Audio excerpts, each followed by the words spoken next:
Hello friends, welcome to our YouTube channel फार्माबिन्स।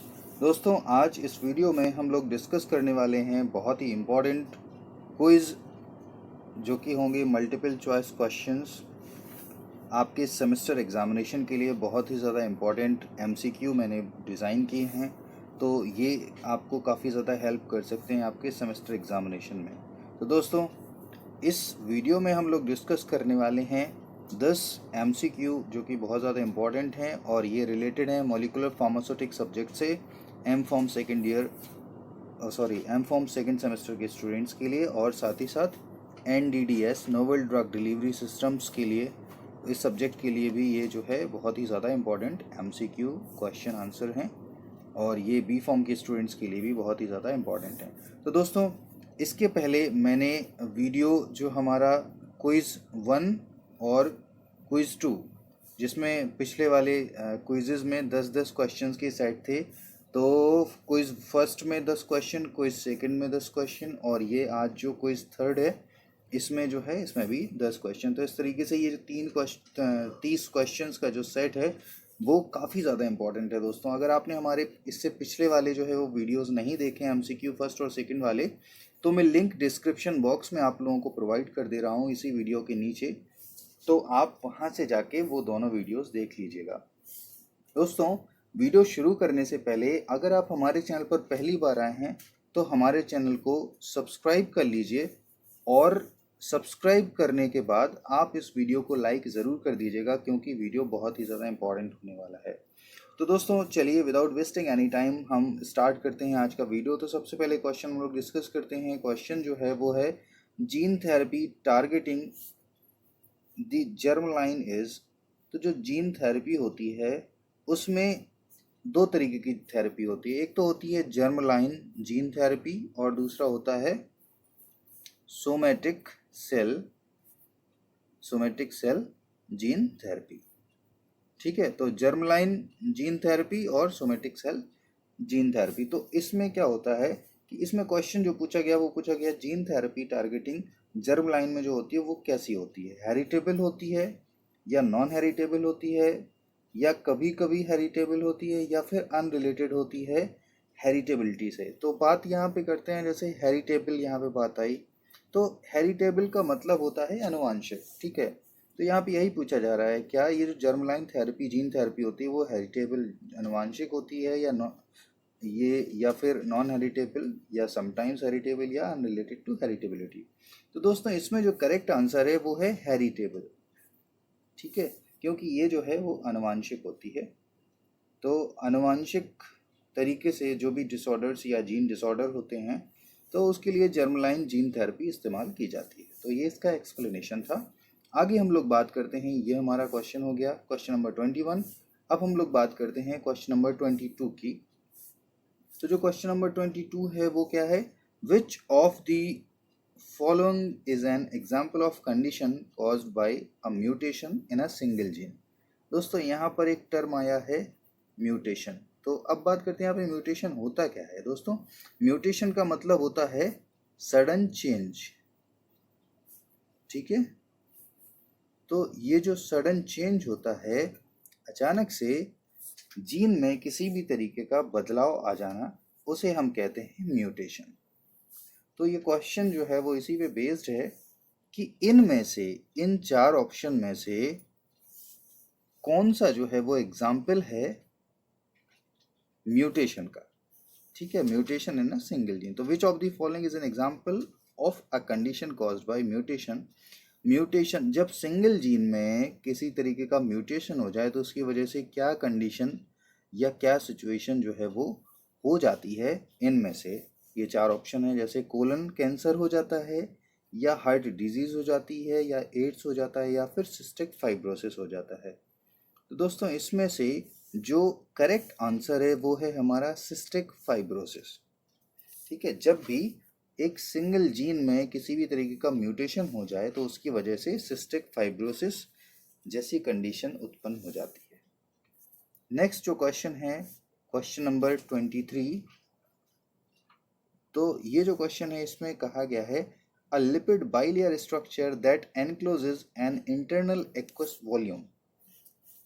Lipid bilayer का मतलब है जैसे ये है, ये एक लिपिड बाइलेयर है, लिपिड की बनी हुई दो लेयर्स, कुछ इस तरीके से जो है स्ट्रक्चर उसका बना हो। और ये जो इसके अंदर क्या है, एक्वस वॉल्यूम जो है, यहाँ पर कोई हम एक्वस मटेरियल इसके अंदर फिल कर सकते हों और ये एनक्लोज हो दो आउटर लेयर से या लिपिड की बनी हुई बाई लेयर से स्ट्रक्चर से, तो इसे हम इस तरीके के स्ट्रक्चर को या इस तरीके के जो है जो शेप है इसको हम क्या कहते हैं। इनमें से ये ऑप्शंस हैं, नायोसोम कहते हैं इसको, या लाइपोसोम कहते हैं, या सॉलिड लिपिड नैनो पार्टिकल्स, या फिर नैनो पार्टिकल्स। तो दोस्तों ये जो हमारा इस तरीके का स्ट्रक्चर होता है जिसमें कि लिपिड की बनी हुई बाइलेयर स्ट्रक्चर होता है और इसके अंदर में एक्वस वॉल्यूम जो है वो इंटरनल एक्वस वॉल्यूम फिल्ड रहता है।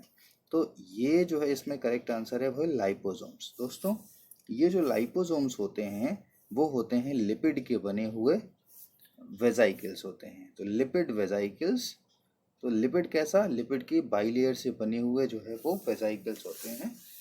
तो ये जो है इसे हम क्या कहेंगे, लाइपोसोम। ये इसका आंसर ये करेक्ट है। अब हम बात करते हैं यहाँ पर क्वेश्चन नंबर 24 की।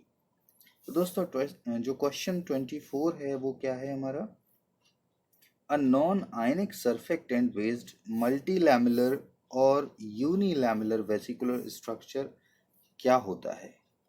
इनमें से चार ऑप्शंस में से ये पूछा गया कि non ionic surfactant based multilamellar और यूनिलैमेलर वेसिकुलर स्ट्रक्चर को हम क्या कहते हैं, माइक्रोस्फीयर कहते हैं, या लाइपोसोम कहते हैं, नायोसोम कहते हैं, या फिर नैनो पार्टिकल कहते हैं। तो दोस्तों इसका जो करेक्ट आंसर है वो है नायोसोम्स, क्योंकि नायोसोम जो होते हैं नॉन आयनिक सर्फेक्टेंट वेजाइकल्स होते हैं।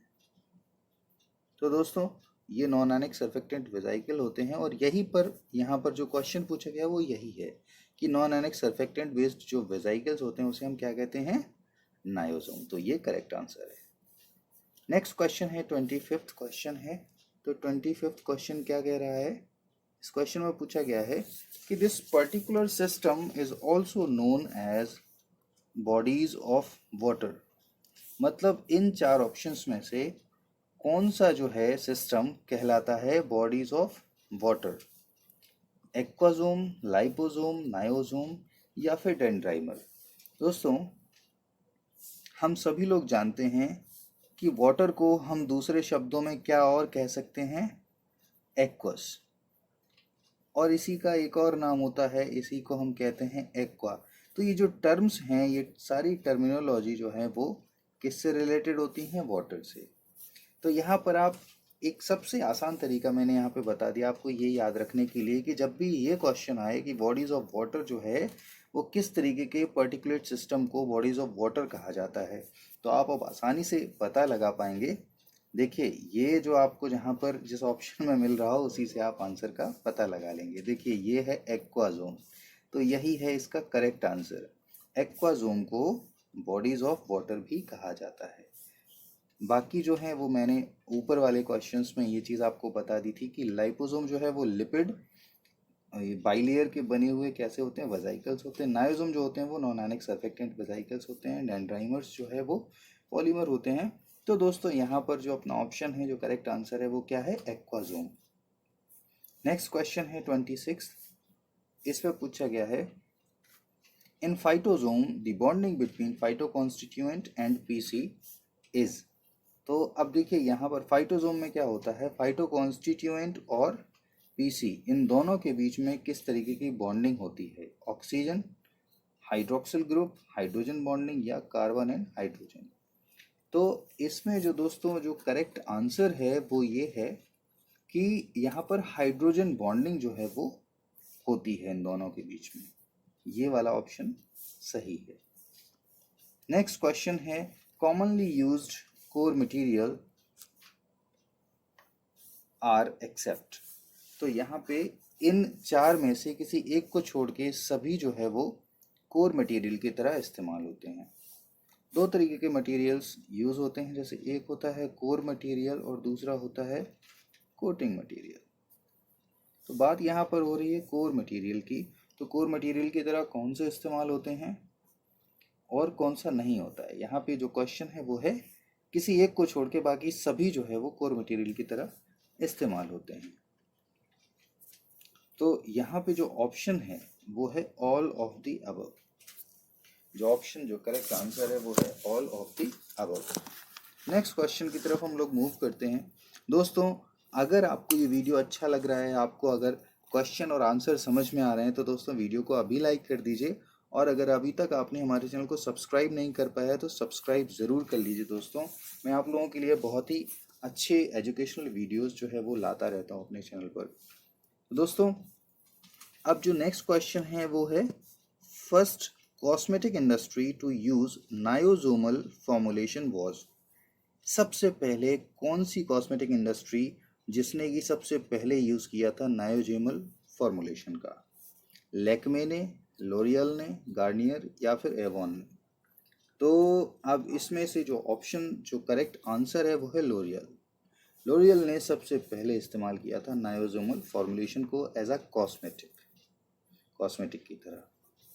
नेक्स्ट क्वेश्चन है इलेक्ट्रोसोम से रिलेटेड है। Electrosomes are prepared by the following methods. देखो, इन सभी मेथड्स के द्वारा जो है इलेक्ट्रोसोम बनाया जाता है सिवाय एक मेथड के। इन चार में से कौन कौन सा? Strain and construct method, enzyme binding to scaffolding, biofuel cell assembly and characterisation, और जो नेक्स्ट ऑप्शन है वो है रिवर्स फेज एवापोरेशन। तो इनमें से सभी मेथड्स जो है वो इस्तेमाल होते हैं सिवाय एक के। और वो कौन सा मेथड है जो कि इलेक्ट्रोसोम बनाने के लिए इस्तेमाल नहीं होता है? वो है रिवर्स फेज एवापोरेशन मेथड। ये जो है इलेक्ट्रोसोम बनाने के लिए इस्तेमाल नहीं होता है, बाकी ये तीनों जो है वो इस्तेमाल होते हैं। दोस्तों, करेक्ट आंसर जो है वो है option D, reverse phase evaporation. Last but not the least, हमारा जो लास्ट क्वेश्चन है इस क्विज का वो है ये।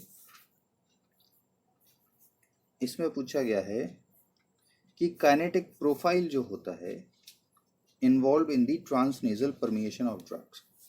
ड्रग के जो ट्रांसनेजल मतलब नेजल रूट जो होता है उसके जो ड्रग के परमिशन की बात हो रही है कि कौन सा काइनेटिक प्रोफाइल इन्वॉल्व होता है ट्रांसनेजल परमिएशन में ड्रग्स के?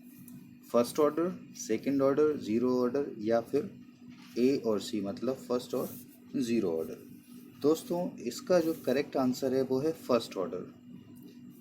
फर्स्ट ऑर्डर काइनेटिक्स यहाँ पर जो है वो इन्वॉल्व होती है ट्रांसनेजल परमिएशन में ड्रग्स के लिए। तो दोस्तों, ये सारे बहुत ही ज़्यादा इम्पॉर्टेंट क्वेश्चन थे जो मैंने कवर कर दिए हैं इस वीडियो में। आई होप आप लोगों को बहुत पसंद आए होंगे। वीडियो को दोस्तों अभी लाइक कर दीजिए और अपने दोस्तों के साथ शेयर ज़रूर कर दीजिएगा। Thanks for watching this video.